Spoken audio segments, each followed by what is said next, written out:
जब आंखों में नवोदय का अरमान लिया, नवोदय को ही अपना घर मान लिया, तो फिर क्या है मुश्किल क्या है आसान, बस नवोदय में पास होना ठान लिया तो ठान लिया। तो कैसे हो मेरे प्यारे दोस्तों, मेरा नाम है शिवम, मैं JNV कुशीनगर का छात्र हूं और यहाँ पे हम काफ़ी इंपॉर्टेंट चीज़ के बारे में बात करने वाले हैं। इंपॉर्टेंट मतलब आप समझ ही रहे हो, आप लोगों के लिए अब गेस्ट पेपर भी अपलोड होने लगेंगी JNV पाठशाला पे। मतलब ये जो वीडियो आप देख रहे हैं ये भी गेस्ट पेपर का ही है। मैंने सोचा कि थोड़ा फेस स्कैन वीडियो बना करके आप लोगों को अच्छा सा इंट्रोडक्शन दे देता हूं और उसके बाद से हम पूरा का पूरा गेस्ट पेपर सॉल्व करेंगे।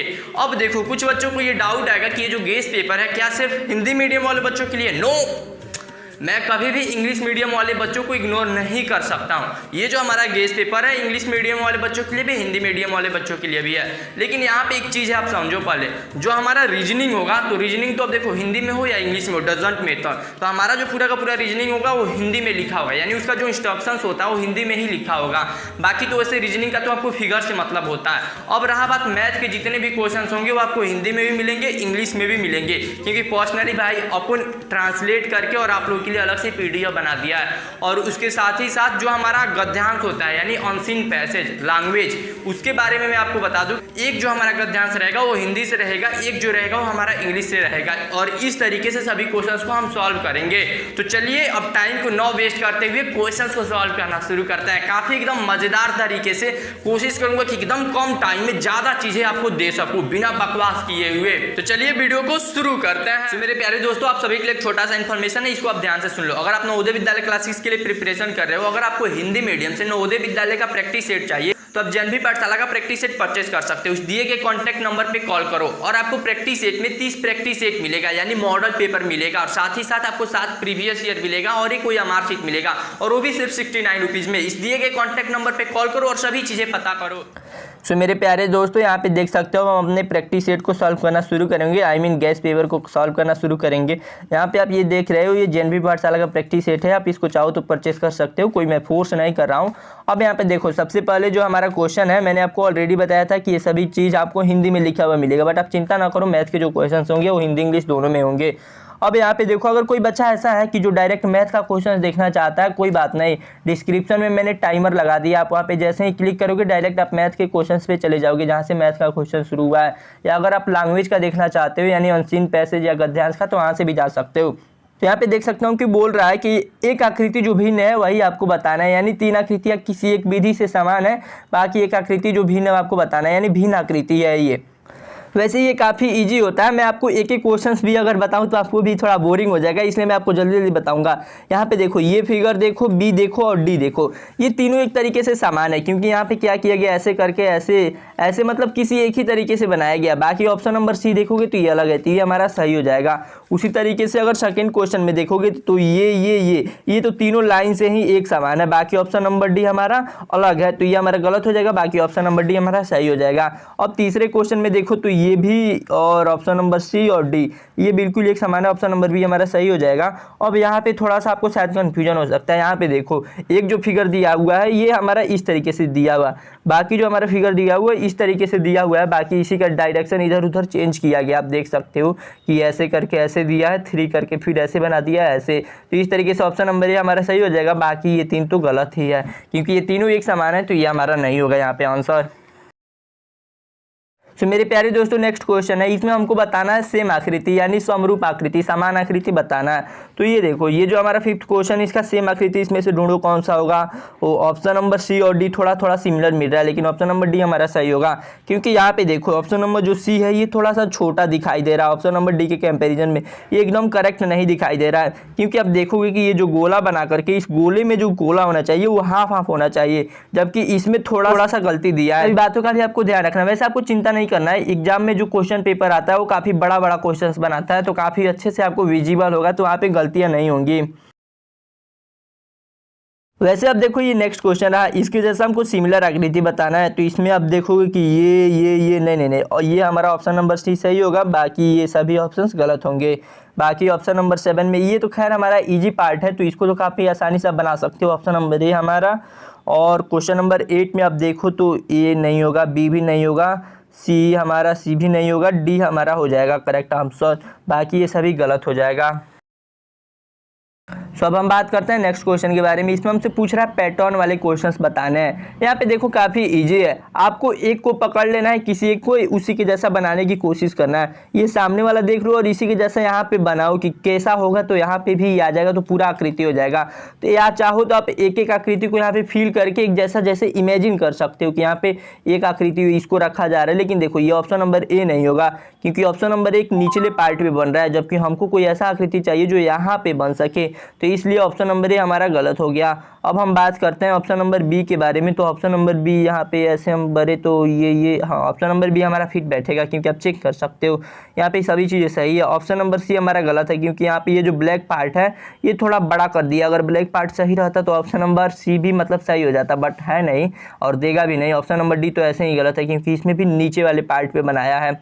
अब हम बात करते हैं नेक्स्ट क्वेश्चन के बारे में। यहाँ पे देखो एक चीज़ ध्यान रखो, ये जो हमारा झंडा यहाँ पे ऐसे करके बनाया जा रहा है, इसके बाद से हमारी एक लाइन जो है वो ऐसे जा रही है। तो इसी चीज़ को ध्यान में रखते हुए हमें इसको ढूंढना है, और प्लस इसमें हमको ऐसे ऐसे और ऐसे करके एक लाइन दिया हुआ है, इसी को अब ढूंढना है। तो जब आप इस चीज़ को ढूंढोगे तो ऑप्शन नंबर ए, बी, सी और डी। अब इसमें देखो ऑप्शन नंबर ए हमारा गलत है, क्यों? क्योंकि यहाँ पे सिर्फ झंडा हमारा ऐसे बना करके और इस पर सिर्फ ऐसे लाइन दे दिया है, लेकिन हमें एक ऐसा लाइन चाहिए, तो इसलिए ऑप्शन नंबर ए हमारा गलत हो गया। ऑप्शन नंबर बी अगर हम देखें तो ऑप्शन नंबर बी भी हमारा गलत होगा। अब बोलोगे क्यों? क्योंकि ऑप्शन नंबर बी तो सभी तरीके से सही है। हाँ, ऑप्शन नंबर बी इसलिए गलत है क्योंकि हमें डायरेक्शन का भी ध्यान रखना है, क्योंकि यहाँ पे देखो ये जो झंडा है इसी झंडे के साइड ये भी झंडा है, तो बिल्कुल ये जो हमारा ऑप्शन झंडा है इसी के साइड भी हमारा झंडा होना चाहिए यहाँ पे। तो इसके हिसाब से ऑप्शन नंबर बी हमारा बिल्कुल गलत है। अब उसके बाद से ऑप्शन नंबर सी को हम देखें तो ऑप्शन नंबर सी हमारा बिल्कुल सही है। ऑप्शन नंबर ये यहाँ पे सी की जगह पे डी रहेगा, ये हमारा गलत है। सो अब हम बात करने वाले नेक्स्ट क्वेश्चन के बारे में। इसको आप देखो ये भी काफ़ी इजी है, मुझे नहीं लग रहा है कि इसको भी डिटेल में समझाने की जरूरत है। यहाँ पे ऑप्शन नंबर सी बिल्कुल सही हो जाएगा, क्योंकि आप देखो यहाँ पे लास्ट में सब जगह यहाँ पे हमारा ऐसे कुछ बन रहा है, जबकि ऑप्शन नंबर ए में हमारा ऊपर के साइड बना है, तो ये हमारा गलत हो गया। ऑप्शन नंबर डी में भी ऊपर की साइड बना है, ये हमारा गलत हो गया। अब बी और सी बचा है। अब देखो यहाँ पे जो हमारा ईथर बनना चाहिए एकदम मतलब कॉर्नर साइड में हमारा ट्रायंगल बनना चाहिए, जबकि यहाँ पे हमारा पहले रेक्टेंगल बनाया है यानी आयत बनाया है, ये हमारा गलत। ये ऑप्शन नंबर सी हमारा सही। अब उसके बाद से हम बात करते हैं इसके बारे में। ये थोड़ा सा डिफिकल्ट है, तो शायद इसको मैं थोड़ा सा जूम करके आपको समझाता हूँ, तब शायद थोड़ा आपको और अच्छे से समझ में आए। अब यहाँ पे देखो मैंने इसको जूम कर लिया है, अब आप इसको देखो, अब आप इसको सॉल्व करने की कोशिश करो। ये काफ़ी इजी है, इतना हार्ड नहीं है जितना आप समझ रहे हो। अब यहाँ पे देखो 4 लाइनें हमको खींचना है, और इधर का पार्ट तो पूरा है लेकिन इधर हमको पूरा करना है। एक लाइन ऐसे खींचना है, फिर 2 लाइन ऐसे खींचना है, फिर एक लाइन ऐसे और 4 लाइन ऐसे, यानी ऐसे समझो 2 लाइन ऐसे खींचना है, फिर एक लाइन हमें खींचना है, और फिर इस पे से हमको 4 लाइन खींचना है। तो इसी को हमको ढूंढना है। तो जब और इसके साथ ही साथ हमको एक लाइन ऐसे भी चाहिए। तो जब हम इसको सॉल्व करेंगे, इसको देखेंगे, तो ऑप्शन नंबर ए हमारा गलत हो जाएगा, क्योंकि इसमें ये जो लाइन दिया है ये हमारा उल्टा दिया हुआ है, प्लस और भी ये 4 लाइन वाला गलत दिया हुआ है, इसमें भी हमारा ये लाइन उल्टा दिया है, ये भी गलत, और ऑप्शन नंबर डी गलत ही गलत है। ऑप्शन नंबर सी हमारा सही हो गया। सो अब हम बात करने वाले नेक्स्ट क्वेश्चन के बारे में। इसमें हमसे पूछा गया है श्रृंखला के बारे में यानी सीरीज के बारे में। अब ये देखो ये भी काफ़ी इजी है। यहाँ पे देखो ये 90 डिग्री घूम रहा है, ये भी 90 डिग्री घूम रहा है। अब ये भी घूम करके 90 डिग्री आ जाएगा, तो कौन सा फिगर बनेगा? लेकिन इसमें आपको ये जो छोटा सा बिंदु यहाँ पे दिखाई दे रहा है, इसको आपको ध्यान रखना है, क्योंकि यही आपसे गलती करवा सकता है, ये छोटा सा मासूम बिंदु। इसलिए इस बिंदु का खेल है यहाँ पे। तो यहाँ पे जब आप देखोगे कि ये पलट करके ऐसे जाएगा, तो ये बिंदु जो है वो हमारा यहाँ पे आ जाएगा। तो इस तरीके से ऑप्शन नंबर ए हमारा सही है, बाकी जो सभी ऑप्शन है वो गलत है।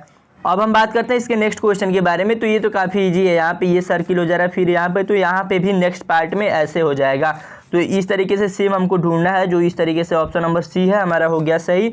अब यहाँ पे हमको ढूंढना है, यहाँ पे देखो हमारा हर एक पार्ट में एक क्या हो रहा है कि ये जो हमारा बिंदु है, पॉइंट है, इसको हटा करके लाइन खींच दिया जा रहा है। तो अगले पार्ट में क्या होगा, ये पूरा का पूरा हमारा ये बन जाएगा। इस तरीके से ऑप्शन नंबर ए हमारा सही हो गया। ये सभी काफ़ी ईजी है, मैं आपको एक एक चीज़ अब समझाने लगूँ तो आपके लिए भी बोरिंग हो जाएगा और मजाक हो जाएगा। अब यहाँ पे देखो एक जो हमारा लाइन खींचा गया है, फिर इस पर ऐसे लाइन खींचा गया, दूसरे पार्ट में ऐसे कर दिया गया है। अब तीसरे पार्ट में इधर इंक्रीज किया है, तो दूसरे पार्ट में फिर मतलब नेक्स्ट पार्ट में यहाँ पे क्या किया जाएगा, इधर का लाइन खींचा जाएगा। तो ये बस इसी चीज़ को हमको ढूंढ लेना है कि किस में दिया गया है। यहाँ पे जो सीक्वेंस ही उल्टा कर दिया गया है, यहाँ पे ऐसे ऐसे ऐसे ऐसे कर दिया गया, गलत है ये हमारा option number B. Option number B तो ऐसे ही पहले हमको तो सी के जैसा मिलना चाहिए, मतलब ये जो हमारा पार्ट है इसके जैसा मिलना चाहिए, इसके जैसा भी नहीं है। इस तरीके से ऑप्शन नंबर सी हमारा सही है, बाकी डी भी गलत है। डी तो ऐसे ही 5 कर दिया है। सो अब हम बात करने वाले नेक्स्ट क्वेश्चन के बारे में। इसमें हमसे क्या पूछ रहा है कि जैसा पहला आकृति है उसी के जैसा दूसरा आकृति उसी के रिलेशन से बनाया गया है, तो उसी के जैसा हमको तीसरा आकृति देख करके चौथा आकृति बताना है। इसको सहसंबंध बोलते हैं। अब यहाँ पे देखो हमारे पास एक सर्किल था, यहाँ पे ये जो सर्किल था, सर्किल में हमारा ये हाफ इस तरीके से ऐसे किया गया था। बाद में क्या किया गया है कि इसी के जैसा दूसरा फिगर बना करके इसमें जोड़ दिया गया है, तो इसी के जैसा बना करके दूसरा फिगर इसमें जोड़ दिया गया। अब देखो नेक्स्ट प्रश्न में भी हमारे साथ ही वैसा ही है, तो यहाँ पे हमारे पास ऐसा दिया हुआ है, तो अगर इसका हम ऐसे बना करके जोड़ देते हैं तो ये पूरा का पूरा हमारा सर्किल बन जाएगा, यानी वृत्त बन जाएगा। तो इस तरीके से ऑप्शन नंबर ए सही हो जाएगा। अब देखो नेक्स्ट क्वेश्चन में, यहाँ पे क्वेश्चन नंबर 18 में 18 में क्या कह रहा है कि यहाँ पे एक ट्रायंगल बना है, नेक्स्ट पार्ट में इसी के जैसा ट्रायंगल इसके सामने बन जाता है। तो इसमें भी हम वैसा ही करेंगे, यहाँ पे हमारा ऐसे एक बना है तो हम यहाँ पे भी ऐसे बना देंगे। तो इस तरीके से ऑप्शन नंबर सी हमारा सही हो जाएगा। अब ये जो दोनों क्वेश्चंस हैं, इन दोनों क्वेश्चंस को आप खुद सॉल्व करो और नीचे कमेंट करो, क्योंकि एक एक चीज़ अगर मैं आपको बता दूं तो फिर ये गलत बात है ना। आप खुद इन दोनों को सॉल्व करो और नीचे कमेंट करो। तो डियर स्टूडेंट, ये रहा नेक्स्ट पार्ट। और देखो कितना तेजी से हम लोग क्वेश्चंस को सॉल्व कर रहे हैं, मतलब आपको विश्वास भी नहीं होगा।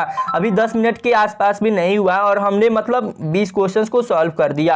अब यहाँ पे देखो हमको क्या करना है कि आकृति पूरा करना है। अब इसके जैसा आकृति यहाँ पे कौन सा आ सकता है वही आपको बताना है यहाँ पे देख करके। अब यहाँ पे देखोगे तो देखो ऑप्शन नंबर ए होगा ही नहीं, क्योंकि ये काफ़ी कॉम्प्लिकेटेड फिगर है। जबकि यहाँ पे तो हमको सिंपल सा चाहिए था कि जो एक इस तरीके का हो, इस तरीके का, और उस पर थोड़ा सा लाइन निकला हुआ है इस तरीके का, मतलब कुछ ऐसा फिगर चाहिए, बीच में का ये इरेज होना चाहिए। तो इस तरीके से ऑप्शन नंबर डी हमारा सही जगह, बाकी सी भी तो होगा ही नहीं, इसको छोड़ दीजिए। अब बात करते हैं नेक्स्ट क्वेश्चन के बारे में। तो ये क्वेश्चन थोड़ा सा शायद आपके लिए कॉम्प्लिकेटेड हो सकता है, तो इसको मैं आपको थोड़ा सा समझा देता हूँ। यहाँ पे देखो पहले हम ऑप्शन नंबर ए को इमेजिन करेंगे कि अगर यहाँ पे कोई ट्रायंगल कटा होता तब हम इसमें लगाते तब ये होता, तो ऐसा है नहीं, तो ये हमारा नहीं होगा। अब ऑप्शन नंबर बी को हम इमेजिन करेंगे, क्या ये जो फिगर यहाँ पे ऐसा कटा हुआ दिखाई दे रहा है, क्या इसके जैसा कोई भी पार्ट यहाँ पे खाली है, तो आप ऊपर ही देखोगे कि ऐसा कोई भी पार्ट खाली नहीं है। तो इस ऑप्शन नंबर बी भी हमारा गलत हो जाएगा। अब ऑप्शन नंबर सी को देखो, तो ऑप्शन नंबर सी जो है वो बिल्कुल यहाँ पे फिट बैठ रहा है, तो इसलिए ऑप्शन नंबर सी हमारा सही हो जाएगा। क्योंकि यहाँ पे अगर ऐसे करके हम इस फिगर को लगा देते हैं तो ये पार्ट तो हमारा यहाँ पे फिल हो जाएगा, बाकी ये जो चीज़ें हैं ये इसको मिल करके एक पूरा का पूरा वर्ग बना देंगी। बाकी ये जो ऑप्शन नंबर डी है ये भी हमारा गलत है। अब आप पूछ सकते हो कि ऑप्शन नंबर डी भी तो बिल्कुल हमारा ऑप्शन नंबर सी की तरह है। नहीं मेरे दोस्त, देखो ऑप्शन नंबर सी में यहाँ पे जो हमारा पार्ट है वो इस तरीके से मोटा में दिया है, लेकिन यहाँ पे जो ये हमारा दिया है ये ट्रायंगल में दिया है, तो ये हमारा गलत हो जाएगा। मेरे प्यारे दोस्त, ये रहा दो क्वेश्चंस। ये दो क्वेश्चंस थोड़ा सा इमेज में मतलब थोड़ा सा प्रॉब्लम है, अगर ये बड़ा बड़ा रहता तो सही रहता। तो अगर इसको जब हम सॉल्व करेंगे तो ये ऑप्शन नंबर ए की तरह आएगा, लेकिन ये थोड़ा सा बड़ा होने के कारण, मतलब छोटा होने के कारण ये फिगर थोड़ा सा यहाँ पे समझने में आपको नीचे वाले पार्ट में दिक्कत होगा। बाकी ये सभी तो देख करके आपको ऐसे ही लगेगा कि यहाँ पे फिट नहीं बैठेगा, तो इसको गलत काट दो। जो हमारा ज़्यादा मैच अच्छे से कर रहा है सूटेबल, उसको सही करो। अब बात करते हैं हम इस क्वेश्चन को। इसको मैंने थोड़ा सा जूम कर लिया ताकि आपको अच्छे से दिखाई दे। यहाँ पे देखो जब हम इसको सॉल्व करेंगे तो यहाँ पे हमारा गोला आना चाहिए, फिर हमारा बीच में ट्रायंगल का कट होना चाहिए, फिर हमारा सर्किल कैसे होना चाहिए। ये चीज़ देखोगे कि आप ऑप्शन नंबर ए में आपको दिखाई दे रहा है। यहाँ पे हमारा देखो, यहाँ पे हमारा सर्किल का कट है, फिर हमारा ट्रायंगल है, फिर सर्किल का कट है, तो ये हमारा सही हो जाएगा। बाकी यहाँ पे ये हमारा गलत होगा, क्योंकि यहाँ पे हमारा ट्रायंगल होना चाहिए, नहीं दिया है, तो ये और ये तो हमारा ऐसे ही गलत है।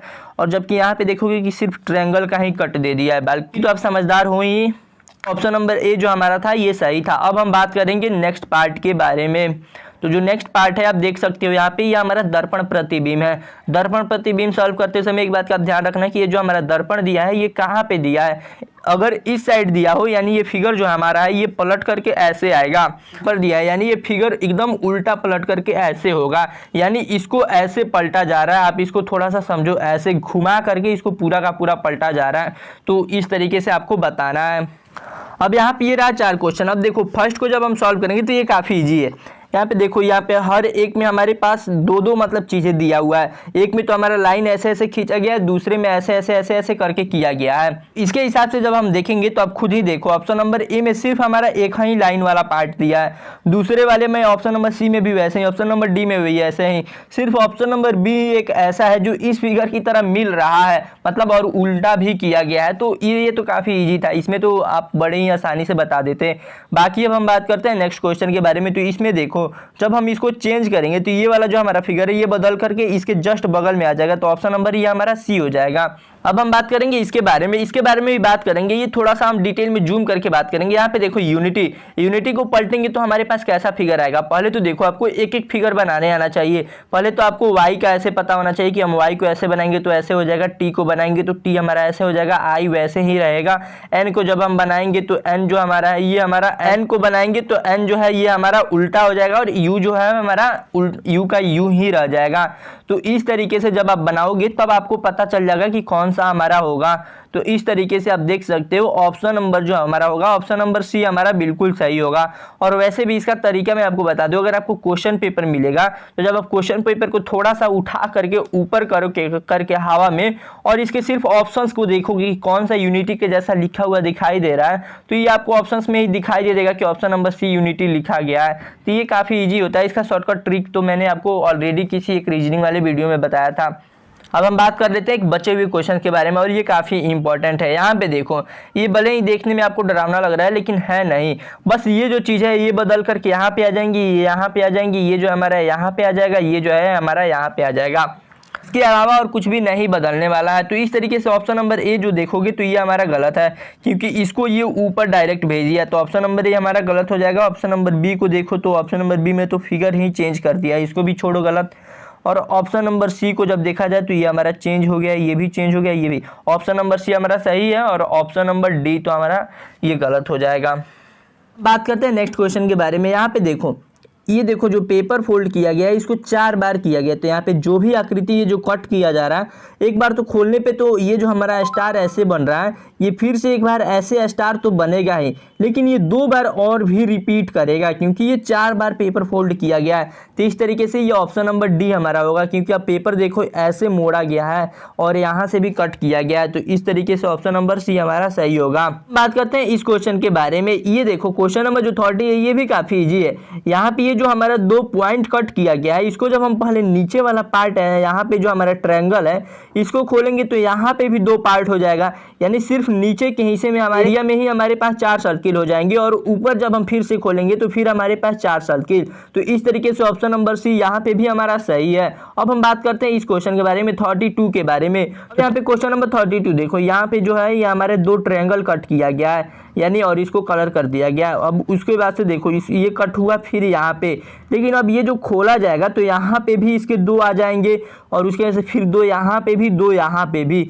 तो इस तरीके से ये जो हमारा फिगर बनेगा ये ऑप्शन नंबर डी की तरह बनेगा। ऑप्शन नंबर बी गलत है क्योंकि ये जो हमारा ये जो डायरेक्शन है इधर का ये हमारा गलत दे दिया है और साथ ही साथ इन दोनों को ये मैच कर दिया जबकि थोड़ा थोड़ा डिस्टेंस होना चाहिए। हम बात करते हैं क्वेश्चन नंबर 31 के बारे में। यहाँ पे देखो 31 थोड़ा सा आपके लिए डिफिकल्ट लगेगा, लेकिन यहाँ पे देखो फर्स्ट स्टेप में हमारा ऐसा गोला कट किया गया है तो सेकेंड स्टेप में ये जो हमारा होगा ये अर्ध गोला बन जाएगा यानी आधा गोला बन जाएगा।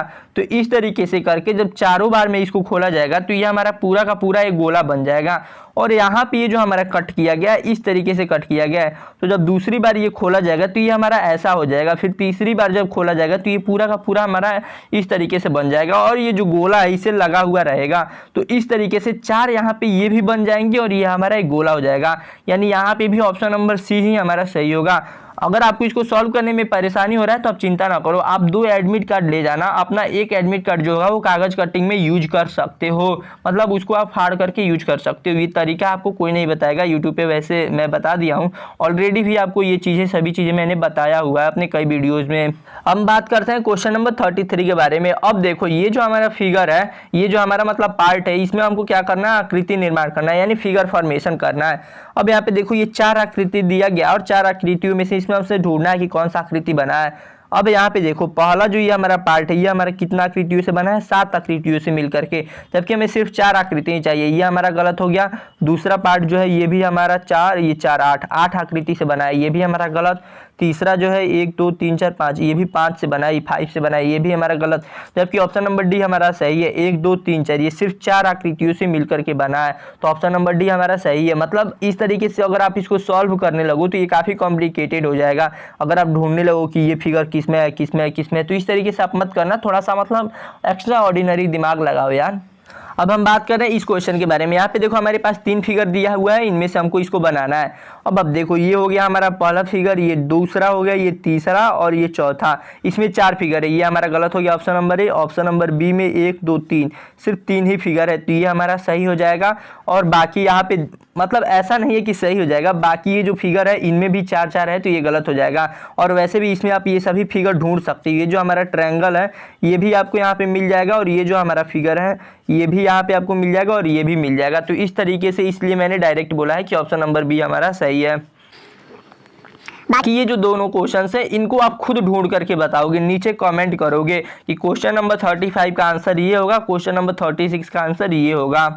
सो मेरे दोस्तों, अब लास्ट में हम सबसे बात करने वाले हैं छिपी हुई आकृति के बारे में, यानी छिपी हिडन फिगर इसको बोला जाता है। ये हमको बताना है, तो ये थोड़ा सा कॉम्प्लिकेटेड और हार्ड होता है। तो सबसे पहले हम इसको बात करेंगे, तो इसको थोड़ा सा हम जूम करके देखते हैं, क्योंकि जूम करने पे ये काफ़ी अच्छे से और सही तरीके से दिखाई देगा, तो आपको समझाने में भी ईजी रहेगा। यहाँ पे देखो ये जो हमारा फिगर है, इस तरीके से ये जो हमारा फिगर बन रहा है, इसी के जैसा हमको फिगर बना करके ढूंढना है। ये खैर बनाने में भी कॉम्प्लिकेटेड हो रहा है, कोई नहीं। अब देखो इसको अगर हम फर्स्ट फिगर में ढूंढेंगे तो ये हमारा ऐसे बनेगा, फिर ऐसे, फिर ये हमारा ऐसे लाइन आया, फिर ये हमारा ऐसे गया। नहीं, ये फर्स्ट वाले में तो हो ही नहीं रहा, फर्स्ट वाले में नहीं होगा, फर्स्ट वाला हमारा गड़बड़ हो जा रहा है। और फर्स्ट और सेकंड दोनों एक ही जैसा फिगर है, तो सेकंड वाला भी हमारा गलत हो गया। अब हम बात करते हैं ऑप्शन नंबर सी के बारे में। ऑप्शन नंबर सी में अगर आप इसको बनाओ तो 1 मिनट मैं इसको बना करके देखता हूँ। ये यहाँ से ऐसे, फिर ये ऐसे, नहीं, यहाँ से ये लंबा लाइन चाहिए था, फिर ऐसे होना चाहिए। ऑप्शन नंबर सी भी गलत, ऑप्शन नंबर डी सही है। अब यहाँ पे बना करके हम देख लेते हैं, ऐसे लाइन आना चाहिए, फिर ये हमारा कर्व, और ये फिर हमारा ऐसे, फिर ऐसे, ऐसे और ऐसे। हाँ, ऑप्शन नंबर डी में आप देख सकते हो एकदम अच्छे से ये फिगर एग्जैक्ट हमको मिल जा रहा है, तो ऑप्शन नंबर डी हमारा सही हो जाएगा। सो अब हम बात करने वाले हैं इस फिगर के बारे में। इस फिगर को हमको ढूंढना है, इसमें ये भी काफ़ी कॉम्प्लिकेटेड फिगर है। अब यहाँ पे देखो एक एक में आप बना करके ऐसे, यहाँ से फिर हमको ऐसे चाहिए, फिर हमारे पास कोई ऐसा लाइन आना चाहिए। ऑप्शन नंबर ए में तो नहीं है, ऑप्शन नंबर ए नहीं होगा हमारा। अब हम बात कर लेते हैं, क्योंकि देखो ऑप्शन नंबर ए में ऐसे लाइन जाकर के ऐसा आना चाहिए, जबकि इसमें से ऐसा यहाँ से कोई लाइन ही नहीं गया है। अब ऑप्शन नंबर ए गलत हो गया, ऑप्शन नंबर बी को ढूंढते हैं। ऑप्शन नंबर बी में भी देखो यहाँ से कोई भी लाइन जाकर के यहाँ पे कट नहीं किया गया है, यानी ये जो लाइन है ये ऑप्शन नंबर बी में भी नहीं मिल रहा है। अब देखो ऑप्शन नंबर सी में भी आप ढूंढोगे तो ऑप्शन नंबर सी में भी कोई लाइन ऐसा नहीं मिल रहा है, तो ऑप्शन नंबर सी भी हमारा गलत होगा। ऑप्शन नंबर डी हमारा सही होगा, क्योंकि यहाँ पे ये लाइन मिल रहा है। तो चलो इसको हम बना करके देखते हैं। ये जो हमारा हुआ ऐसे हुआ, फिर ये हमारा ऐसे आएगा, फिर ये हमारा ऐसे लाइन आएगा, फिर ये ऊपर जाएगा, फिर ये लाइन ऐसे और ऐसे। हाँ, ये देखो ये ऑप्शन नंबर डी में हमारा मिल गया, ऑप्शन नंबर डी हमारा सही हो गया। सर आप खुद बताओ, वैसे ये काफ़ी डिफ़िकल्ट नहीं है, मतलब काफ़ी इजी है, क्योंकि मैंने आपको सॉल्व करना तो सिखा ही दिया, बस आपको तरीका आना चाहिए। ये जो फिगर है इसको सेम आप बना करके ढूंढोगे किस में बन जा रहा है। अगर आप इसको मतलब एक एक आकृति में करके बनाओगे तो फिर आपको आइडिया लगेगा कि किस में बनेगा।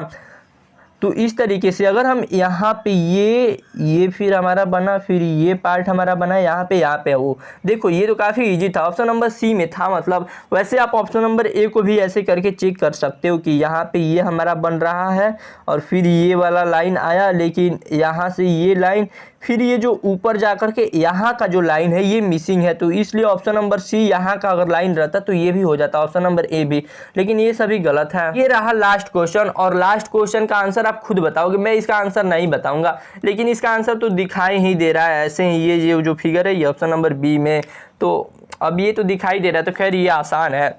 सो डियर स्टूडेंट, अब हम बात करेंगे मैथ के क्वेश्चंस के बारे में। तो मैथ का हमारा जो फर्स्ट क्वेश्चन है इसको आप पढ़ो। यहाँ पे बोल रहा है कि नींबू 1 रुपये में 12 के भाव से खरीदे गए और इसे 25% के लाभ पे बेचा गया। तो नींबू किस भाव से खरीदे गए थे? यहाँ पे देखो, अगर 1 रुपये में 12 नींबू बेचा जा रहा है तो 25% का लाभ हो रहा है, तो नींबू का हमको जो बताना है वो सीपी बताना है, यानी क्रय मूल्य बताना है। उसी चीज़ को इंग्लिश में भी लिखा है कि there is a 25% profit on selling lemon 1 rupees at the rate of 12, यानी 1 रुपीज़ में 12 लेमन दिया जा रहा है। तो वही पूछ रहा है कि what is the cost price, यानी जो कॉस्ट प्राइस है, यानी जो सीपी है वही हमको बताना है। अब देखो इसको मैं आपको डिटेल में समझा रहा हूँ, तो इसको आप समझो। पहले देखो 1 रुपये में जो नींबू बेचा जा रहा है वो 12 नींबू बेचा जा रहा है। अगर सेम इसी चीज़ को मैं थोड़ा उल्टा लिखूँ कि जो 12 नींबू का कीमत है नींबू को यहाँ पे मैं n से लिख रहा हूँ, जो 12 नींबू का कीमत है वो 1 रुपये है। तो एक नींबू का जो कीमत होगा एक नींबू का वो 1/12 रुपये होगा। आप बताओ इससे एग्री करते हो कि नहीं? एक नींबू का जो कीमत होगा वो 12 रुपये होगा, बस यही आपको एग्री करना है। अब आप देखो यहाँ पे जो हमारा विक्रय मूल्य होगा यानी जो हमारा एसपी होगा वो तो हमने निकाल लिया कि 1/12 रुपये होगा, सिर्फ एक नींबू का ही हमको सभी चीज़ें निकालना है। और हमारा जो लाभ दिया है, प्रॉफिट दिया है, ऑलरेडी दिया हुआ है 25%। ओके, दो चीज़ें हो गई हमारी। अब हमको बस सीपी बताना है बस। अब देखो सीपी हम मान लेते हैं कि हमारा एक्स है। अब देखो x में ही x का अगर 25% जोड़ करके बराबर 1/12 कर दोगे तो हमारा आंसर आ जाएगा। इसको मैं आपको अपने तरीके से समझाता हूँ, नहीं तो आप इसको फॉर्मूले पे भी रख दोगे तब भी आंसर आ जाएगा। अगर आपको इन केस फॉर्मूला याद है तो सही है, नहीं याद है तो फिर मेरे तरीके से आप बना सकते हैं। यहाँ पे देखो आपको क्या करना है, आपको जो CP है यानी x, तो x प्लस x का 25%। अगर यहाँ पे प्रॉफिट के जगह पे यानी यहाँ पे जो हमारा प्रॉफिट है इसके जगह पे लॉस दिया रहता है यानी हानि दिया रहता, तो इसी चीज़ को हम यहाँ पे माइनस कर लेते प्लस करने की बजाय, और बराबर ये हमारा 1/12 हो गया। अब ये हम 25 से जब इसको कट करेंगे तो ये 1/4 हो जाएगा। अब ये देखो ये x यहाँ पे मल्टीप्लाई करा लेगा, इस तरीके से जब हम इसको सॉल्व करेंगे तो ये 4x + 5x यानी 5x/4 इक्वल 1/12 हो जाएगा। अब इसको हम देखो क्रॉस मल्टीप्लाई करा लेते हैं, तो ये जो हमारा 4 है यहाँ पे ऊपर आ जाएगा, 4 हमारा यहाँ पे चला जाएगा और 5 जो है ये हमारा नीचे आ जाएगा। तो इस तरीके से ये जब हम इसको सॉल्व करेंगे तो ये 4 से 3 बार में यानी x बराबर जो हमारा आंसर आएगा वो 1/50 आ जाएगा, 1/15 आ जाएगा। अब यहाँ पे समझो, मतलब देखो ये क्या बताना चाह रहा है, यानी 1/15 आ रहा है। यानी यहाँ पे देखो आप समझने की कोशिश करो, यहाँ पे हमको बताया जा रहा है कि जो एक नींबू का सीपी है यानी सीपी यानी जो क्रय मूल्य है वो 1/15 रुपये है, क्योंकि हमने क्रय मूल्य कितना माना था, x माना था, x की वैल्यू आ गई। लेकिन हमको क्या बताना है कि मतलब 1 रुपये में कितने नींबू हम खरीद सकते थे। 1/15 रुपये में अगर आपको 1 नींबू मिल रहा है तो 1 रुपये में आपको कितने नींबू मिलेंगे, 15 नींबू मिलेंगे। तो इस तरीके से यहाँ पे ऑप्शन नंबर बी हमारा सही हो जाएगा। अब ये रहा नेक्स्ट क्वेश्चन, ये थोड़ा सा कॉम्प्लिकेटेड है। यहाँ पे हमसे पूछ रहा है कि सीमा, किरण एवं उषा का आयु का अनुपात दिया हुआ है तथा किरण और उषा का आयु का अंतर 5 वर्ष दिया है, तो सीमा की आयु कितनी होगी। सेम चीज यहाँ पे इंग्लिश में भी दिया हुआ है कि the ratio of the age of Seema, Kiran and Usha is 2:3 ratio. अब देखो ये रेशियो का क्वेश्चन नवोदय विद्यालय में नहीं आता, बट मैंने ध्यान नहीं दिया, बनाते समय गलती से ये क्वेश्चन बन गया, तो मैं आपको अब समझा दे रहा हूँ। यहाँ पे पहले देखो, यहाँ पे ये लिखा है कि इनके एज का जो डिफरेंस है वो 5 ईयर है, किरण और उषा का। तो वही हमसे पूछा गया कि सीमा का एज क्या होगा। बहुत इजी क्वेश्चन है। यहाँ पे देखो पहले ये हमारा हो गया सीमा, ये हो गई हमारा किरण और ये हो गया हमारा उषा। अब देखो इसी को हमको बनाना है। देखो अब हमसे क्या बोल रहा है कि हमारी 2 है, ये 3 और ये 4। तो चलो ठीक है, अब यहाँ पे हम पहले इन सभी को x कर लेते हैं, क्योंकि कोई भी चीज़ रेशियो में दिया रहता है तो x कर लेते हैं। अब क्या बोल रहा है कि किरण और उषा का आयु का अनुपात 5 वर्ष है, यानी ये जो किरण है और ये जो उषा है, ये जो किरण और ये उषा है, इन दोनों का आयु का जो डिफरेंस है वो 5 वर्ष है, यानी 4x - 3x = 5 है। तो इस तरीके से x की वैल्यू कितनी आसानी से निकल गई, 5। अब देखो x की वैल्यू तो 5 निकल गई और हमसे पूछ क्या रहा है कि सीमा की आयु कितनी होगी, यानी जो सीमा की एज है वही हमको बताना है। तो सीमा की एज कितनी है, 2x है। तो 2x में अगर x की जगह हम 5 रख देते हैं तो ये 10 हो जाएगा, यानी 10 year. Option number A is correct. So guys this is the next question and this is the very easy question. So let's see, देखो यहाँ पे बोल रहा है what is the sum of the largest and smallest of 4 digit. अब देखो ये तो आपको पता ही होगा कि 4 अंकों की बड़ी संख्या, 4 अंकों की छोटी संख्या क्या होती है। 4 अंकों की जो बड़ी संख्या होगी, यानी लार्ज नंबर होगी, वो तो 9999949 हो जाएगी, और जो स्मॉलेस्ट संख्या होगी 1000। और इनका सम पूछ रहा है, यानी सम यानी ऐड पूछ रहा है, योगफल पूछ रहा है। बस इनको ऐड कर दो तो ये 999 और यहाँ पे ये 10, यानी यहाँ पे 10 और 3 9, यानी option number B is correct. So this is the next question, और ये थोड़ा सा कॉम्प्लिकेटेड हो सकता है आपके लिए। यहाँ पे हमसे बोल रहा है कि रूट में हमको दिया है 1089 और डिवाइडेड बाय रूट में 10121। अब देखो 121 का जो हमारा रूट होता है ये 11 होता है, आप निकाल सकते हो। वैसे आपको लगभग 15 या 20 तक तो कम से कम स्क्वायर रूट वगैरह याद होना चाहिए। अब इसका जब आप निकालोगे तो ये जो हम निकालोगे तो आप निकाल सकते हो, बट क्या है कि मुझे मतलब काफ़ी ज़्यादा कुछ चीज़ें याद है। तो यहाँ पे देखो 10 दिया है तो 3 3 जा 9, तो ये 3 हो जाएगा, और यहाँ पे लास्ट में 9 दिया है तो ये मोस्ट परहैप्स मतलब 3 ही आएगा, और वैसे भी हमारा 3 ही आएगा। तो ये हमारा 33/11 हो जाएगा। तो इस तरीके से जब आप इसको सॉल्व करोगे तो हमारा आंसर 3 आएगा। तो इस तरीके से ये ऑप्शन नंबर इस सही है। अब हम बात करते हैं नेक्स्ट क्वेश्चन के बारे में। यहाँ पे हमसे पूछ रहा है for how much does a gardener buy 24 roses at the rate of 9 per dozen. Dozen यानी दर्जन होता है, यानी 12, जहाँ भी डजन लिखा है डजन मीन्स 12, यानी इतना तो आप समझ रहे हो। अब यहाँ पे देखो कि एक माली जो है प्रति डजन 9 रुपये में प्रति दर्जन की दर से 240 गुलाब कितने में खरीदेगा।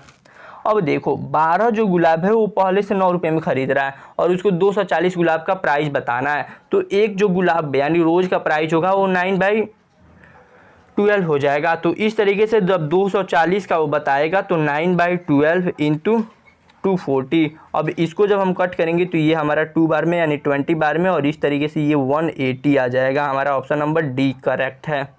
अब हम बात करते हैं नेक्स्ट क्वेश्चन के बारे में, और ये थोड़ा सा इजी है। यहाँ पे बोल रहा है 2/7 अब 30% of a number is 9, then that the number what will be the 10% of. अब यहाँ पे देखो पहले इस चीज़ को जो इतना दिया हुआ है इसको हम सिर्फ सॉल्व करेंगे, यानी किसी संख्या की 30% का 2/7/9 है, बस इसको हम सॉल्व करेंगे पहले।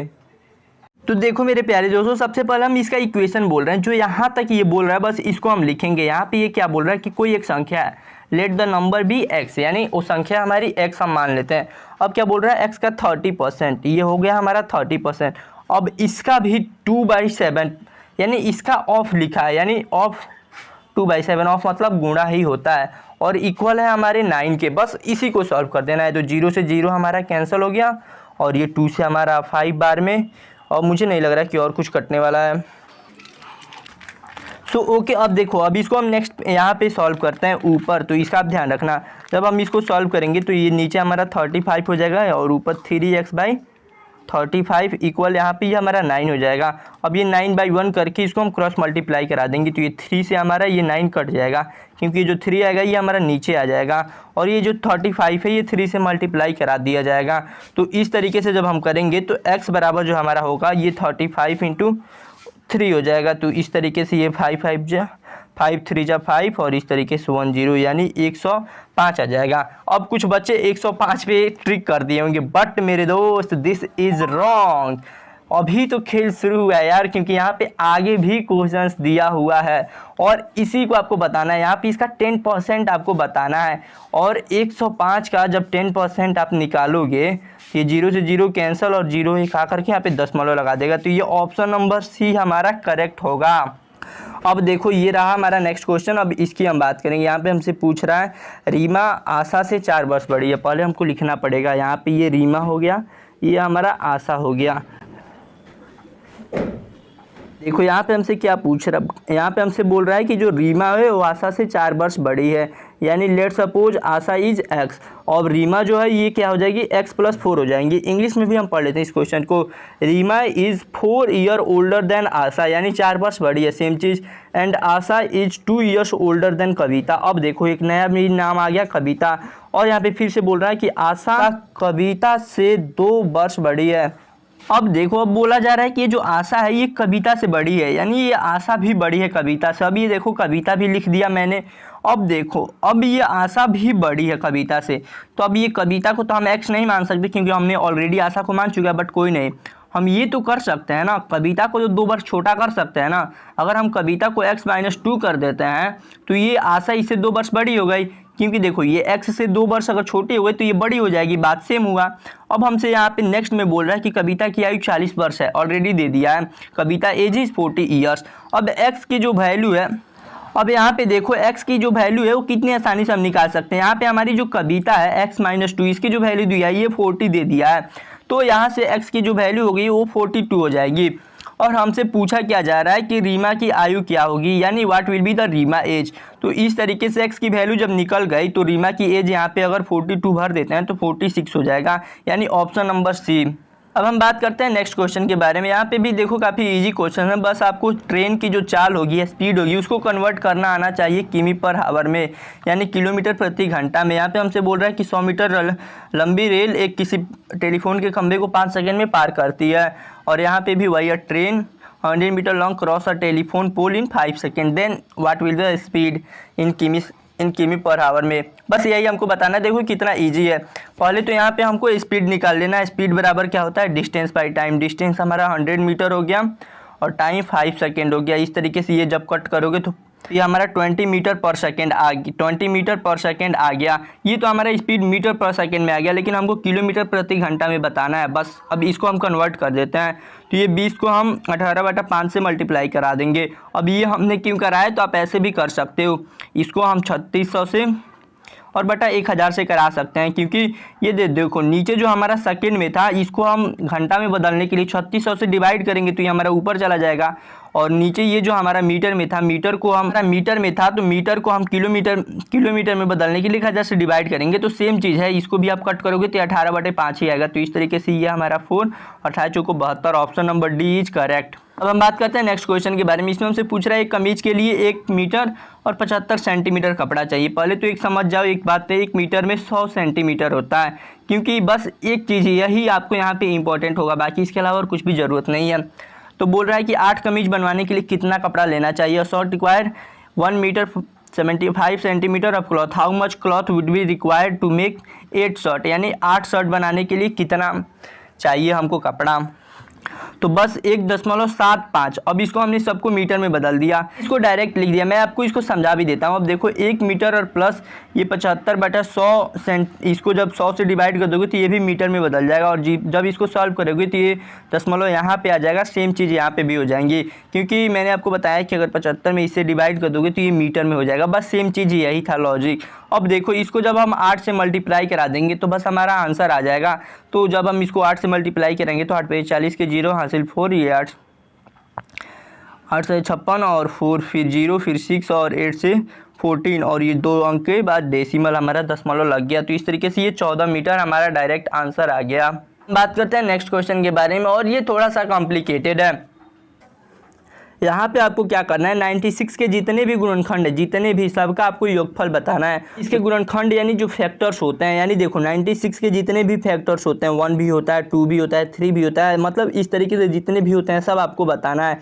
तो एक एक को जोड़ना है। 1 भी होता है हमारा, 2 होता है, देन 3 होता है, फिर 4 होता है, फिर 5 नहीं होगा, 6 होगा, फिर 7 नहीं, 8 होगा, फिर 9 से डिवाइड करेंगे नहीं हो पाएगा, 10 11 12 होगा, फिर हमारा 30 40, फिर हमारा 16 18 भी नहीं होगा, फिर हमारा यहाँ पे इसे आगे हम करेंगे तो हाँ हमारा 24 होगा, फिर हम करेंगे आगे तो ये 32 होगा, और इस तरीके से हम फिर करेंगे 32 के बाद से तो 48 होगा, और फिर ये खुद का प्लस 96 होगा।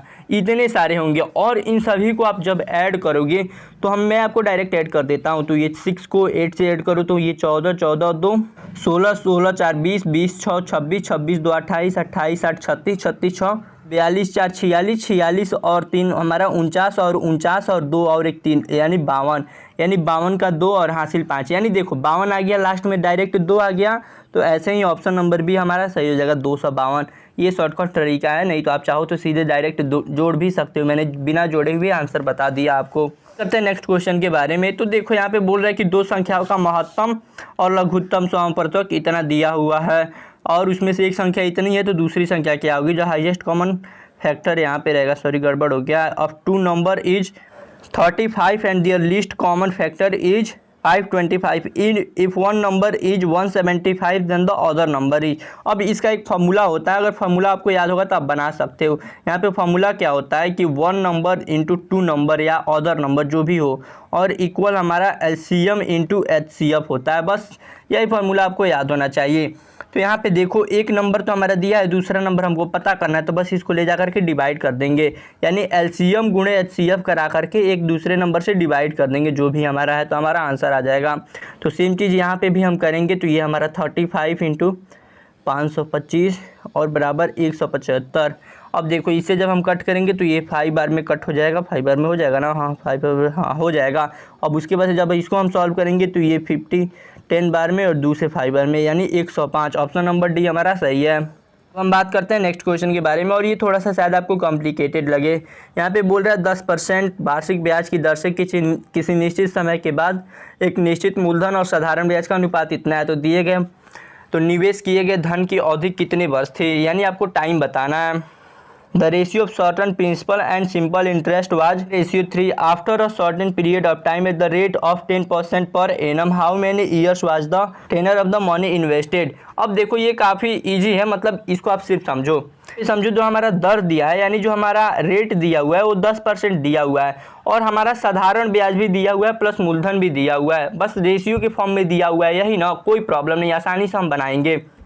यहाँ पे देखो मूलधन जो है ये हमारा प्रिंसिपल है, ये हो गया हमारा 10x, और ये जो हमारा ब्याज है यानी जो हमारा इंटरेस्ट है ये हो गया हमारा 3x, और ये जो हमारा रेट है यानी जो हमारा दर है ये हो गया हमारा 10%। अब यहाँ से हम फार्मूला जो लगाएंगे वो सिंपल इंटरेस्ट का लगाएंगे, यानी साधारण ब्याज का नॉर्मल फार्मूला लगाएंगे। अब देखो साधारण ब्याज यहाँ पे ऑलरेडी दिया हुआ है हमारा 3x, साधारण ब्याज बराबर हमारा, साधारण ब्याज में बोल रहा हूँ इसको ब्याज भी बोला जाता है, इंटू अब देखो यहाँ पे मूलधन यानी हमारा जो प्रिंसिपल होता है यानी 10x, और गुणे देखो अब फिर हम लिखेंगे दर, तो दर जो हमारा 10% और इंटू हमारा समय जो है, हमारा समय नहीं हमको पता है तो समय को t लिख लेते हैं, और बटा यहाँ पे हमारा 100 रहेगा ही, ओ सॉरी यहाँ पे 100। अब देखो 10 से 10 कैंसिल, 10 से फिर 10 कैंसिल, यानी t बराबर हमारा, अब देखो ये जो हमारा x है जब हम इसको क्रॉस मल्टीप्लाई करेंगे तो x से x भी कैंसिल हो जाएगा, यानी इतना आसानी से यार हमारा आ गया कि t बराबर 3 वर्ष, यानी t बराबर 3 आ गया ऐसे ही, यानी 3 वर्ष हमारा ये सही है। यहाँ पे मैंने ऑप्शन नहीं दिया है बिकॉज यहाँ पे ऑलरेडी था ही। अब बात करेंगे हम अपने नेक्स्ट क्वेश्चन के बारे में। इसमें हमसे पूछ रहा है कि 18 लड़के कार्य को 24 दिनों में कर सकते हैं, तदनुसार वही कार्य 27 लड़के कितने दिनों में पूरा कर सकते हैं। 18 boys can do a piece of work in 24 days. Accordingly, in how many days will be 27 boys complete the same work? अब यहाँ पे देखो अगर 18 लड़के किसी काम को 24 दिन में कर रहे हैं तो पहले तो एक व्यक्ति कितने दिन में करेगा, यानी एक जो बॉयज होगा वो कितने दिन में करेगा, एक जो बॉय होगा वो कितने दिन में करेगा। अब देखो जब एक बॉय, अब खुद आप सोचो किसी काम को 18 लोग मिल करके 24 दिन में कर रहे हैं, तो अगर कोई एक व्यक्ति करेगा तो ज़्यादा दिन लगेगा कि नहीं, मतलब आप टेक्निकली सोचो ज़्यादा दिन लगेगा या कम दिन लगेगा। नॉर्मल सी बात है, अगर कोई एक आदमी करेगा तो बहुत ज़्यादा दिन लगेगा, तो जब ज़्यादा दिन लगेगा तो ज़्यादा के लिए हम क्या करेंगे, मल्टीप्लाई कराएंगे। तो ये 18 गुणे 24 को हम मल्टीप्लाई करेंगे, जबकि ये नहीं कि 24 ऊपर करके 18 से डिवाइड कर दिए, नहीं, लॉजिक समझो। अगर एक व्यक्ति काम करेगा तो काम जो होगा एकदम ज़्यादा हो जाएगा, तो उसको ज़्यादा दिन लगेगा, तो इसलिए हम मल्टीप्लाई कराएंगे। और उसके बाद से अगर 27 बॉयज़ काम करेंगे तो कम टाइम में कर सकते हैं एक की अपेक्षा, तब यहाँ पे हम डिवाइड करेंगे, तो यहाँ पे हम 27 से डिवाइड कर देंगे। और इस तरीके से ये 9 से 2 बार में, 9 से 3 बार में, फिर 3 से ये हमारा 8 बार में, 8 दूना 16, यानी ये 16, यानी हमारा ऑप्शन नंबर ए सही है। सो मेरे प्यारे दोस्तों, अब हम बात करेंगे अनसीन पैसेज यानी गद्यांश के बारे में। सबसे पहले हम हिंदी का एक गद्यांश देखेंगे, उसके बाद से इंग्लिश का देखेंगे। तो सबसे पहले हिंदी वाला हम देख लेते हैं और इसको पहले पढ़ लेते हैं अच्छे से। यहाँ पे हमसे बोल रहा है दक्षिण भारत में, ये गद्यांश हम पढ़ रहे हैं। यहाँ पे हमसे बोल रहा है दक्षिण भारत में चोल राज्य का विस्तार करने के साथ ही राजेंद्र चोल ने उड़ीसा तथा महाकौशल से बंगाल तक अपना अधिकार स्थापित किया। इसके अतिरिक्त उसने श्रीलंका, निकोबार द्वीप, ब्रह्ममल्य प्रायद्वीप, सुमात्रा आदि को अपने अधीन लिया। उसका साम्राज्य कई प्रांतों में विभक्त था और यह प्रांत एक मंडलम कई वलानाडुओं में बटा गया था। प्रत्येक वलानाडु में निश्चित संख्या में गांव होते थे। चोल शासन प्रणाली की एक प्रमुख विशेषता यह थी कि स्थानीय प्रशासन की इकाई के रूप में गांव का संगठन किया गया था। ग्राम सभा स्वायत्तशाही संस्थाएं थी जो गांव के शासन के विभिन्न अंगों के कार्य की देखरेख करती थी। 11वीं शताब्दी में ग्राम पंचायत की कार्यकुशलता का उदाहरण आज भी ग्राम सभाओं के लिए आदर्श है। अब ये तो हमने पढ़ लिया गद्यांश, ठीक है। आपको कई बार मतलब पढ़ना है अच्छे से गद्यांश, ताकि कोई गड़बड़ ना हो। अब इसमें हम फर्स्ट क्वेश्चन को देखते हैं। इसमें हमसे पूछ रहा है राजेंद्र चोल ने अपना अधिकार स्थापित किया था। अब यहाँ पे एरिया दिया गया, इन्हीं सभी में से बताना हमें कहाँ से कहाँ तक किया था। तो यहाँ पे जब हम लाइन पढ़ेंगे, दक्षिण भारत में राजेंद्र चोल का राज्य का विस्तार करने के साथ ही राजेंद्र चोल ने उड़ीसा तथा महाकौशल से बंगाल तक अपना अधिकार कर लिया था। उड़ीसा तथा बंगाल तथा महाकौशल से बंगाल तक। ये हमारा फर्स्ट ऑप्शन ही सही है, बाकी सभी ऑप्शंस नहीं है, क्योंकि फर्स्ट ऑप्शन ही करेक्ट मिल गया तो दूसरे को पढ़ने की ज़रूरत ही नहीं है। करते हैं सेकंड के बारे में। यहाँ पे हमसे पूछ रहा है राजेंद्र चोल के अधीन नहीं था, कौन सा राज्य जो था उनके अधीन नहीं था। तो यहाँ पे देखो ये वाला जो लाइन है इसके बारे में यहीं पे बताया गया है कि इनके अधीन कौन कौन सा राज्य था। तो यहाँ पे देखो माल्या ढूंढो, माल्या था कि नहीं, माल्या प्रायद्वीपीय था उनके अधीन। श्रीलंका भी था। इंडोनेशिया कहीं नहीं है, यानी इंडोनेशिया हमारा सही है। बाकी ये निकोबार द्वीप समूह भी था, तो ये सभी गलत हो गया क्योंकि यहाँ पे नहीं पूछा है, तो इसका आपको ध्यान देना है। अब हम बात करते हैं नेक्स्ट क्वेश्चन के बारे में। तो यहाँ पे हमसे पूछ रहा है राजेंद्र चोल के समय में प्रांतों को क्या कहा जाता था। तो यहाँ पे देखो, यहाँ पे कितने साफ साफ लिखा गया था कि यहाँ पे प्रांतों को मंडलम कहलाते थे। तो यहाँ पे ये जो हमारा ऑप्शन नंबर सी होगा ये सही होगा, मंडलम। नेक्स्ट क्वेश्चन है कि अधीन का विलोम क्या होता है, अधीन का विलोम शब्द क्या होता है। अब देखो अधीन का विलोम शब्द तो यहाँ पे नहीं दिया है, ये आपको अपने मन से बताना पड़ेगा। तो अधीन का जो विलोम होता है वो होता है हमारा पराधीन। आप चिंता ना करो, वैसे विलोम पर्यायवाची जो आता है काफ़ी इजी आता है, लेकिन कई बार जो अर्थ आता है निकालने के लिए, जैसा कि ये 65 नंबर क्वेश्चन है, ये काफ़ी डिफ़िकल्ट होता है और ये क्वेश्चन भी काफ़ी डिफ़िकल्ट है। मतलब मैं तो दावे के साथ बोल सकता हूँ मैक्सिमम बच्चे इसका आंसर गलत ही देंगे। यहाँ पे हमसे बोल रहा है स्वायत्त शासी का अर्थ क्या होता है। अब देखो, अब ये जो वर्ड आया था ये यहाँ पे आया है, इसको आप ध्यान से देखो। तो यहाँ से हम इसको क्या करेंगे, ये जो स्टेंजा है इसको हम यहाँ से लेकर के इसके आगे तक पढ़ेंगे, जहाँ तक कि हमारा ये जो हमारा पॉइंट यहाँ पे जो हमारा विराम चिन्ह है यहाँ तक। अब देखो इसको पढ़ो। ग्राम सभा स्वायत्तशाही संस्थाएं थी जो ग्राम के शासन के विभिन्न अंगों के कार्य की देखरेख करती थी। अब ये कार्य की देखरेख करती थी, लेकिन यहाँ पे देखो राजा का अधिकार, इससे कोई लेना देना नहीं है इस चीज़ का अर्थ का।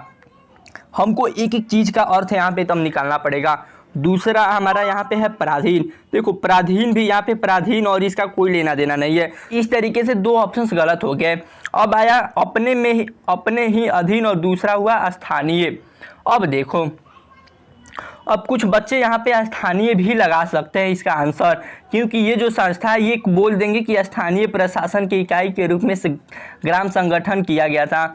यहाँ पे देखो ये स्थानीय भी नहीं होगा, क्योंकि स्थानीय यानी गांव को जो संगठन किया गया था वो स्थानीय प्रशासन के रूप में किया गया था। लेकिन यहाँ पे जो ये स्व मतलब देखो, जहाँ भी स्व शब्द आ जाता है, स्व का मतलब होता है अपना, अपने, मतलब जहाँ भी अपना लगेगा वहाँ पे स्व हम लगा सकते हैं। तो इस तरीके से ऑप्शन नंबर जो बी है अपने ही अधीन, ये हमारा करेक्ट होगा। वैसे देखो ठीक है, मैं तो जानता हूँ तो मैं तो आपको बता सकता हूँ, लेकिन आप कैसे बताओगे। तो ये सभी कुछ चीज़ें जो है यही सभी बच्चों का मिस्टेक भी होता है। तो अब 1-2 नंबर आप चाहो कि आपके 100 में से 100 आए तो ठीक है, कुछ बच्चों के आते हैं। अब जरूरी नहीं है कि हर एक बच्चा का आ सके, क्योंकि कुछ चीज़ें तो अब मतलब ज़्यादा से ज़्यादा प्रैक्टिस करने से ही आती है। तो मैं तो आपको यही बोलूँगा कि अब ज़्यादा से ज़्यादा प्रैक्टिस करो तो आपको भी ये सभी चीज़ों का अनुभव हो जाएगा। सो मेरे दोस्तों, अब हम बात करेंगे इंग्लिश के पैसेज के बारे में। तो यहाँ पे जो पैसेज है वो थोड़ा सा पुराना है बट काफ़ी अच्छा पैसेज है, इसलिए मैंने सोचा कि इसके साथ डिस्कस करना चाहिए। यहाँ पे जो पैसेज है शायद आप लोगों ने पढ़ा भी होगा। Once upon a time there was a 6 blind men. These blind men had never seen an elephant, but they wanted to know what the elephant looked like. So they went near an elephant to find out. The first blind man fell against the broad side of the elephant. He immediately said, "The elephant must be like a wall." अब देखो यहाँ पे बोल रहा है कि जो पहला अंधा था जब वो एलिफेंट के ब्रॉड साइड यानी बड़े साइज को से टकराया तो उसने उसे अचानक से बोल दिया इमीडिएटली कि एलिफेंट जो है वो वाल की तरह है। अब देखो जो सेकंड ब्लाइंड है, the second blind man got hold of the elephant tusk. He cried out, I am sure the elephant is like a spear. The third blind man happened to take the elephant trunk in his head. He said confidently, the elephant is surely like a snake. The fourth one scratched out his hand and felt the elephant leg. It's clear, he said. Elephant is like a tree trunk. By chance touch the elephant ear. I am confident elephant is like a fan. The sixth and the last of the blind men felt tail. I tell you, he cried, the elephant is like a rope. And so these blind men argued and argued. Each one said he was right, but actually all were wrong. अब यहाँ पे देखो, ये तो शायद आप समझ गए होंगे, नहीं भी समझे तो देखो, कह रहा है कि 6 अंधे व्यक्ति रहते हैं तो वो कभी हाथी नहीं देखे रहते हैं, तो उनको हाथी देखने का मन होता है, तो हाथी देखने के लिए जाते हैं कि हाथी कैसा दिखाई देता है। तो पहला जो होता है हाथी के ब्रॉड साइज को देखता है और उसके बाद से बोलता है कि हाथी जो वाल की तरह है, और इसी तरीके से सभी कोई बोलता है। तो बस इसी केस से रिलेटेड हमसे क्वेश्चन पूछा गया है। अब देखो यहाँ पे एक ही क्वेश्चन को हम डिस्कस कर लेते हैं। क्वेश्चन यहाँ पे बोल रहा है कि जो 6 blind man went near an elephant to find out, यानी जो 6 व्यक्ति थे, अंधे व्यक्ति थे, वो हाथी के पास किस लिए गए थे? What the elephant look like, यानी फर्स्ट ऑप्शन होगा, यानी एलिफेंट कैसा दिखाई देता है ये जानने के लिए, न कि एलिफेंट के ट्रंक की साइज जानने के लिए, ना ही एलिफेंट का कलर जानने के लिए, ये सब जानने के लिए नहीं गए थे। ठीक है, ये हो गया। दूसरा हमारा जो क्वेश्चन है, द एलिफेंट लुक लाइक, यानी जो फर्स्ट ब्लाइंड मैन था उसको एलिफेंट कैसा दिखाई दिया, मतलब उसने एलिफेंट को कैसा फील किया, कैसा बताया, एक वाल के जैसा, आप यहाँ पे देख सकते हो। तो ये हमारा हो जाएगा अवाल। अब देखो जो हमारा नेक्स्ट क्वेश्चन है, इसको देखो। नेक्स्ट क्वेश्चन में हमसे पूछ रहा है, the third blind man said elephant is like a snake, he said to because he touch the elephants. अब यहाँ पे देखो, यहाँ पे बोल रहा है कि जो तीसरा अंधा था उसने एलिफेंट को बोला कि ये सांप की तरह है, स्नेक की तरह है। तो उसने ऐसा क्यों बोला? उसने एलिफेंट के किस ऑर्गन को टच किया था, यानी किस बॉडी के पार्ट को टच किया था? तो देखो उसने जब टच किया था तो यहाँ पे आप देख सकते हो थर्ड में ट्रंक यानी सूंड को उसको छुआ था। तो नंबर 4 हमारा यहाँ पे सही हो जाएगा। इसी तरीके से अब हम बात करते हैं नेक्स्ट क्वेश्चन के बारे में, और ये थोड़ा सा लॉजिकल है। यहाँ पे पूछ रहा है, all the 6 blind man were wrong to say how the elephant look like because. अब देखो सभी अंधे गलत बोल रहे थे कि एलिफेंट कैसा दिखाई दे रहा था। क्यों? क्योंकि देखो सबने एलिफेंट के अलग अलग पार्ट को टच किया था और उसके बाद से वो बात कर रहे थे। तो यहाँ पे हमारा फर्स्ट है, each one of them had touched only one part of the elephant, यानी सबने सिर्फ एलिफेंट के एक पार्ट को टच किया था। दूसरा हमारा जो है, each one of they said without confidence, यानी सबने बिना कॉन्फिडेंस के साथ बोला। No they argued on their views again and again, गलत, ये भी गलत। They had decided to oppose each other, oppose यानी एक दूसरे का विद्रोह कर रहे हैं कि उन्होंने पहले से डिसाइड किया था, ये भी नहीं होगा। ऑप्शन नंबर ए हमारा सही होगा। अब बात करते हैं नेक्स्ट क्वेश्चन के बारे में। इसमें हमसे पूछ रहा है, the fifth by chance touch the elephant here by chance में से, यहाँ पे मतलब बाई चांस का मतलब क्या है? यहाँ पे जो बाई चांस लिखा है, अब देखो बाई चांस आपने जरूर बोला होगा कि बाई चांस, देखो बाई चांस मतलब क्या होता है, तो एक एक चीज को आप समझो। बाई चांस मतलब तो वैसे ये काफी इजी चीज आपको पता ही होगा। यहाँ पे पर्पजली यानी किसी काम को उद्देश्य पूर्ण से करना, ये नहीं होगा। ऑन बीइंग आस्क्ड, ये भी नहीं होगा। मैटर ऑफ चॉइस, ये भी नहीं होगा। एक्सीडेंटली होगा, यानी अचानक से, बाई चांस यानी किसी काम को सर्टेन तरीके से, सर्टनली कोई काम हो जाना, तो यहाँ पे हम बोलते हैं। तो उम्मीद है मेरे प्यारे दोस्तों की ये वीडियो पसंद आया होगा, तो अपने सभी दोस्तों के पास शेयर करना और वीडियो को लाइक शेयर और सब्सक्राइब करना चैनल को। मिलते हैं अगले वीडियो में, तब तक के लिए जय हिंद।